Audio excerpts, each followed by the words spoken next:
सभी को जय मसीह की। खुदा के अनुग्रह में आप सभी का स्वागत है आपके चैनल गॉड्स एंजल में। आज हम बात करने जा रहे हैं प्रभु यीशु मसीह के बपतिस्मे के बारे में, जो हम मत्ती में से 3रा अध्याय और उसकी 13, 14, 15, 16 और 17 नंबर आयत में जानेंगे कि खुदा अपने बपतिस्मे के बारे में हमें क्या सिखाते हैं। पवित्र आत्मा हमें इसमें से क्या प्रकाशन और क्या शिक्षा देते हैं। तो मैं प्रभु का वचन पढ़ने जा रहा हूँ, जो है मत्ती 3रा अध्याय और उसकी 13 नंबर आयत। उस समय यीशु गलील से यरदन के किनारे यूहन्ना के पास उससे बपतिस्मा लेने आया। परंतु यूहन्ना ये कहकर उसे रोकने लगा, मुझे तो तेरे हाथ से बपतिस्मा लेने की आवश्यकता है और तू मेरे पास आया है। यीशु ने उसको उत्तर दिया, अब तो ऐसा ही होने दे, क्योंकि हमें इसी रीति से सब धार्मिकता को पूरा करना उचित है। तब उसने उसकी बात मान ली। जब हम बपतिस्मे के बारे में पढ़ते हैं और हमारे नए नियम की शुरुआत ही यूहन्ना के बपतिस्मा दाता से होती है कि वो सभी को मन फिराव का बपतिस्मा दे रहे हैं, और यूहन्ना बपतिस्मा दाता इसीलिए भेजे गए थे ताकि परमेश्वर को जगत में प्रकट किया जाए। मगर उस नबी उस दास की दीनता, उस नबी उस दास की नम्रता देखिए कि जब उसने देखा कि पूरी सृष्टि का मालिक खुदावन प्रभु यीशु मसीह खुद मेरे पास बपतिस्मा लेने आए हैं, तो उन्होंने अपने आप को नम्र किया, अपने आप को दीन किया और उनसे कहा कि आप से मुझे लेने की ज़रूरत है और आप मेरे पास आए हैं। एक सोचने की बात है कि जैसे यूहन्ना की पुस्तक में लिखा, यूहन्ना 1 अध्याय 3रा अध्याय, सब चीज़ें प्रभु यीशु मसीह के द्वारा उत्पन्न हुई और वही अपने स्वर्ग का सिंहासन छोड़कर इस धरती पर मनुष्य के जीवन में आकर उन्होंने हमारे उद्धार के लिए इस धरती पर आए। एक स्वर्ग का आराम छोड़कर, एक लग्जरी आराम छोड़कर धरती पर आए दुख सहने के लिए। एक गरीब घर को, एक मध्यस्थ घर को उन्होंने जरिया बनाया, किसी लग्जरी घर को नहीं, जैसे जोतषी राजा को ढूंढते हुए हेरोदेस के महल में आ गए थे। एक मध्यस्थ घर को, एक बड़ई के घर को खुदा ने अपने रहने का और अपने जीवन के लिए चुना। धार्मिकता द्वारा उनका चुनाव हुआ। अब वो मनुष्य जो उन्हीं के द्वारा ठहराए गए हैं, उन्हीं के पास आए हैं और उन्हें कह रहे हैं बपतिस्मा दो। उनके मना करने पर जो प्रभु को पहचान लेते हैं, उनके मना करने पर भी उन्हें कह रहे हैं कि ये इसी रीति से होने दो और सारी धार्मिकता पूरी करने दो। प्रभु यीशु मसीह आगे चलकर कहते हैं कि मैं व्यवस्था और भविष्यद्वक्ताओं की पुस्तकों को लोप करने नहीं आया, उन्हें पूरा करने आया हूं। बाइबल का वचन जो उत्पत्ति से शुरू होता है और प्रकाशित वाक्य तक खत्म होता है, वो एक ही परमेश्वर के द्वारा दिया गया है। तो अपनी ही बात को काटते नहीं हैं। अगर वो मनुष्य के रूप में आए हैं तो उन्होंने मनुष्य का रूप लेने के बाद, देह धारण करने के बाद, वो सब चीज़ें जो हमें करनी हैं उन्हें खुद पूरा किया है। और उन व्यवस्थाओं को जो परमेश्वर ने इंसानों के लिए ठहराई, जब वो खुद इंसान बनकर आए हैं तो उन्हें खुद भी उसी रीति से पूरा किया है जैसे हमें करना है। यीशु ने उससे कहा, अब तो ऐसा ही होने दे, हमें इसी रीति से सब धार्मिकता को पूरा करना उचित है। तब उसने उसकी बात मान ली और यीशु बपतिस्मा लेकर तुरंत पानी के ऊपर आया और देखो उसके लिए आकाश खुल गया और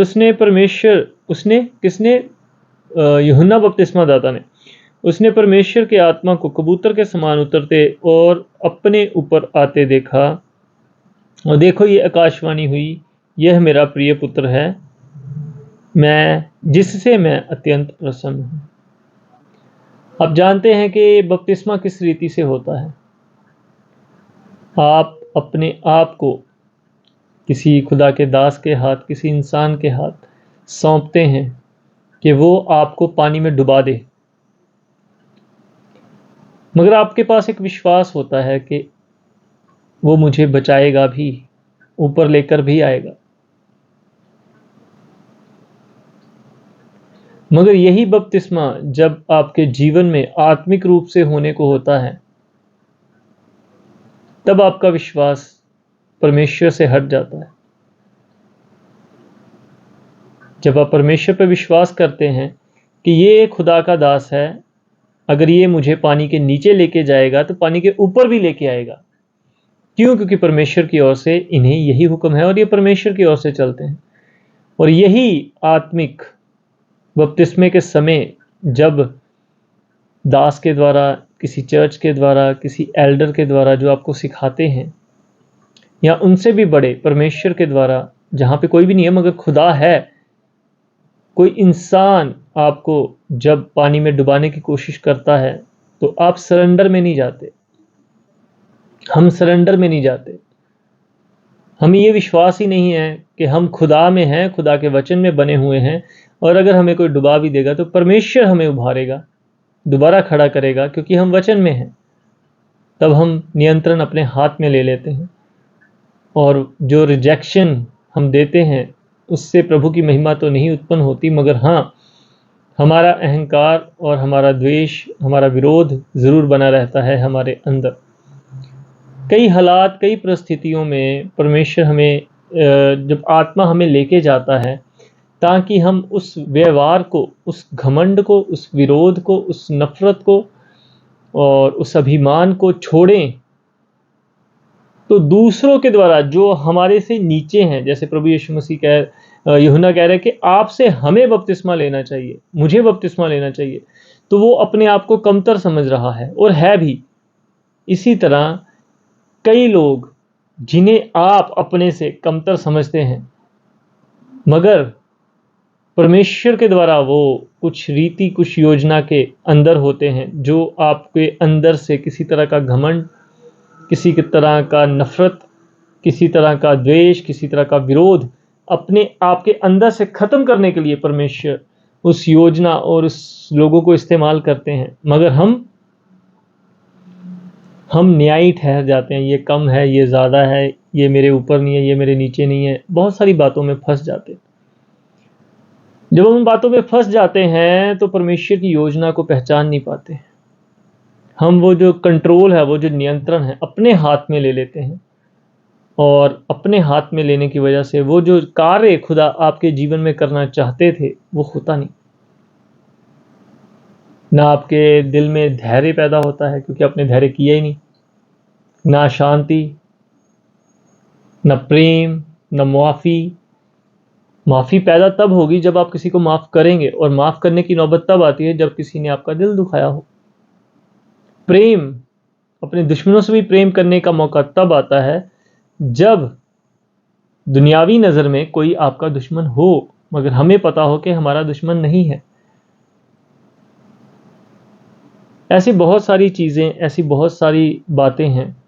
जब आप पूरा नियंत्रण खुदा के हाथ में देते हैं, तो ऐसी बहुत सारी व्यवस्थाएं, बहुत सारी योजनाएं, बहुत सारी सर्कमस्टांसेस में से आप निकल कर आते हैं, जहां पर एक नया किरदार खुदा आपके अंदर बना रहे होते हैं, मगर हमारी विरोधता और हमारी नाफरमानी, या हम मना कर देते हैं, हम उस समय वो नियंत्रण अपने हाथ में ले लेते हैं, जिस वजह से वो योजनाएं पूरी नहीं हो पाती, और वो किरदार जो प्रभु आप में चाहते हैं वो पूरा नहीं हो पाता।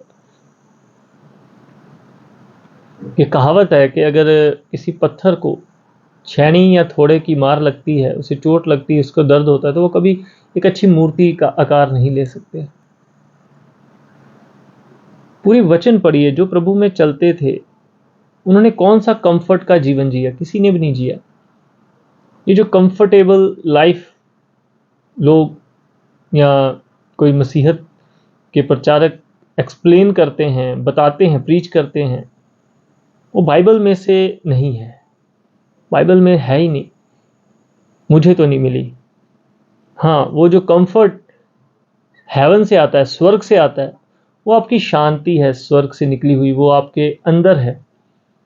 वो मुसीबतों में जो आनंद है, वो आपके अंदर है। जो महिमा है वो खुदा की ओर से है, वो संसारिक नहीं है, वो आपकी ओर से नहीं है, वो आपकी कमाई हुई नहीं है, वो परमेश्वर की ओर से है। कैसे? जब उन्होंने अपने आप को यूहन्ना के हाथ में दिया और यूहन्ना ने जब उनको डुबाया और फिर से जब बाहर आए, तो परमेश्वर क्या कहते हैं? ये मेरा प्रिय पुत्र है, इससे मैं अत्यंत प्रसन्न हूं। जब हम अपने आप को खुदा के हाथ में नियंत्रण के लिए दे देते हैं, तो पूर्ण संपूर्ण अपना सरेंडर, अपना समर्पण दे देते हैं, और प्रभु हमें अपनी महिमा के लिए जरिया बनाते हैं, इस्तेमाल करते हैं, तब परमेश्वर की महिमा होती है। और आप उस महिमा को देखते हैं, लोगों के मुंह खुलते हैं और वो कहते हैं खुदावत की महिमा हो। मगर कब? जब आप परमेश्वर के हाथ में अपने आप को देते हैं।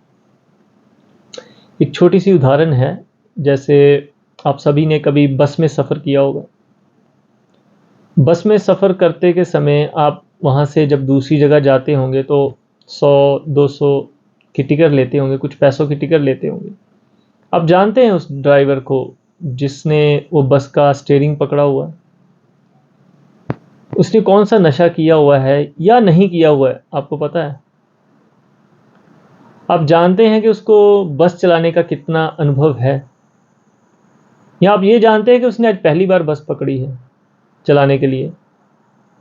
नहीं जानते, कुछ भी नहीं जानते। एक विश्वास के साथ बस में बैठ जाते हैं और टिकट लेके 100 रुपए में, 200 रुपए में अपनी जान उस बस वाले के हाथ में दे देते हैं। 200 रुपए देकर अपनी जान उसके हाथ में दे देते हैं, 2 घंटे के लिए, 3 घंटे के लिए, 1 घंटे के लिए, आधे घंटे के लिए। तो आप कभी बस के आगे बैठे हैं, आगे से कोई बस, ट्रक, गाड़ी आती हो, जिसके पास से बस गुजरनी हो, और आपको मन में डर लगा हो, लगता है कि पता नहीं ये निकाल पाएगा या नहीं निकाल पाएगा, या क्या होगा। उस हालात में भी कभी आप अपनी सीट से उठकर उस ड्राइवर को ये नहीं कहते कि आप उतर जाओ, मैं चलाता हूँ, मुझे नहीं लगता आप कर पाओगे।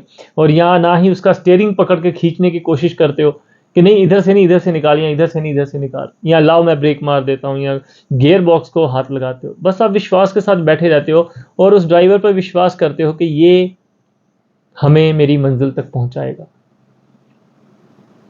आप सोचिए, एक अनजान पर आपने कितना बड़ा विश्वास कर लिया। वो जो सृष्टि युगों युग से चला रहा है, जिसके वायदे हम वचन में हर रोज पढ़ते हैं, सुनते हैं, समझते हैं, क्या ऐसा विश्वास हमने उन पर किया कि कोई भी हालात हों, कैसे भी हालात हों, वो हमें हमारी मंजिल तक जरूर पहुंचाएगा। ये मैटर नहीं करता कि किस रश से जा रहे हैं, ये मैटर नहीं करता कि हमारे पास से कौन सी गाड़ियां गुजर रही हैं, वो कहाँ से निकाल कर, कैसे निकाल कर लेके जा रहा है। हमें बस इतना विश्वास है कि वो समय पर हमें हमारी मंजिल तक ज़रूर पहुंचाएगा। अगर हम ऐसा विश्वास ड्राइवर पर कर सकते हैं, तो क्या हम परमेश्वर पर नहीं कर सकते, जिसने अपने बेटे को कुर्बान होने के लिए दे दिया। उसके बाद वो कह रहा है, आओ अनंत जीवन फिर भी तुम्हारा है, मेरे बेटे पर विश्वास करो, मेरे भेजने वाले पर, मेरे भेजे हुए पर विश्वास करो, तो मैं तुम्हारे साथ हूं, पवित्र आत्मा तुम्हारे साथ है, हम तीनों तुम्हारे साथ हैं, और अनंत जीवन तुम्हारा है। हम फिर भी उन पर वो विश्वास नहीं कर पाते जो 100 या 200 रुपए की टिकट देके एक अनजान इंसान पर विश्वास करते हैं। हमारे परमेश्वर ने पूरी सृष्टि को चला रहे हैं, युगायुग से चला रहे हैं, कई हजारों लाखों सालों से चला रहे हैं, और वही सृष्टि करता है। वो समय का बनाने वाला है, एक एक सेकंड उनके नियंत्रण में है, और इस गवाही से पूरा का पूरा वचन भरा पड़ा है। आप कैसे भी पढ़िए उसको। उसके बाद भी क्या हमारा विश्वास इतना है कि हम अपने जीवन की डोर उसके हाथ में दें, ताकि वो भी प्रभु यीशु मसीह की तरह हमें कह सकें, ये मेरा प्रिय पुत्र है, ये मेरी प्रिय पुत्री है, मैं इससे अत्यंत प्रसन्न हूं। अब वचन की खूबसूरती देखिए। बपतिस्मा लेते समय नहीं, बपतिस्मे के समय जो यूहन्ना और प्रभु यीशु मसीह के बीच में डिस्कशन हो रही तब नहीं, यूहन्ना के मानने पर भी नहीं। जब प्रभु यीशु मसीह अपने आप को उस इंसान के अपने से कमतर नबी के हाथ में देते हैं और वही उनको पानी में डुबाते हैं, और फिर से जब प्रभु ऊपर आते हैं, पवित्र आत्मा उनके ऊपर उतरता है, तब परमेश्वर की आवाज़ आती है, ये मेरे प्रिय पुत्र हैं। आप आगे भी पढ़ेंगे, जब परमेश्वर की परीक्षा देखेंगे आप उसमें भी आगे जाके पढ़ेंगे कि परमेश्वर के स्वर्गदूत परमेश्वर के साथ थे, खुदा प्रभु यीशु मसीह के साथ थे परमेश्वर के स्वर्गदूत, मगर कब आए? जब वो शैतान से खुद लड़ने के बाद जीत चुके थे। परमेश्वर हमारे साथ है, हमेशा हमारे साथ है, मगर हम free will, freedom of choice के साथ बनाएंगे। हम परमेश्वर को महिमा तब देते हैं जब हम फैसले खुदा के हजूर में, खुदा के अनुग्रह में और बाइबल और उनकी मर्जी के मुताबिक लेते हैं। तो परमेश्वर के स्वर्गदूत, खुदा सब आपके साथ हैं और परमेश्वर की महिमा करते हुए स्वर्गदूत आपके साथ हैं। परमेश्वर खुद आपकी प्रशंसा करेंगे सारे जगत में, और सारा जगत सुनेगा कि ये परमेश्वर का चुना हुआ है। बाइबल हमें इसी रीति से सिखाती है और हमें इसी रीति से सीखना चाहिए। अपना नियंत्रण, अपना सरेंडर खुदा के हाथ में देना चाहिए, ताकि खुदा हमें चलाए और प्रभु हमें हमारे जीवन से जैसी उनकी इच्छा है वैसे हमें इस्तेमाल करें, और जो जो किरदार खुदा हमें बनाना चाहते हैं वो बनाएं। हम विरोध करने वाले नहीं, सरेंडर करने वाले हो सकें, और पूर्ण विश्वास के साथ कि वो पूरी सृष्टि का मालिक मेरा खुदा है, मेरा पिता है, वो मुझे गलत कभी नहीं होने देगा। वो खुद कहते हैं कि तुम पिता होकर अपने बच्चे को अगर मछली मांगते हैं वो और सांप नहीं देते, है ना, मतलब उसके लिए अच्छा कहते, तो मैं तो स्वर्गीय पिता हूं, मैं तुम्हारे लिए बुरा कैसे कर सकता हूं। ऐसी बहुत सारी बातें जो परमेश्वर आपको बताते हैं कि मेरे सरेंडर में आ, मेरे नियंत्रण में दो अपने आप को, अपने फैसले खुदा में लेके आओ, ताकि मैं आपके जीवन में कार्य कर सकूं। तो बहुत ही खूबसूरत वचन है ये जो हमने बपतिस्मे के बारे में पढ़ा। ऐसे बहुत सारे लोग बपतिस्मे के बाद आपके जीवन में आएंगे, क्योंकि वो नहीं बदले हैं, आप बदले हो। अभी वो नहीं बदले हैं, उन्होंने अपने जीवन का भी फैसला खुदा के हाथ में नहीं दिया, मगर आप बदले हो। तो आपको बदले रहना है, क्योंकि आपका नया जीवन शुरू हुआ है, उनका नहीं। आपको अपने जीवन में प्रभु को महिमा देनी है और बदले रहना है। ऐसा नहीं है कि उनकी परीक्षाओं के कारण या उनके सताव के कारण आप फिर से वही पुराने स्वभाव में चले जाओ, क्योंकि जो बपतिस्मा, जब हम पानी के नीचे जाते हैं, वो कब्र को दर्शाता है। अगर आप अपने पुराने स्वभाव में नहीं मरे तो आपने बस एक रीति को पूरा किया है, अभी तक आपने आत्मिक तौर पर बपतिस्मा नहीं लिया है।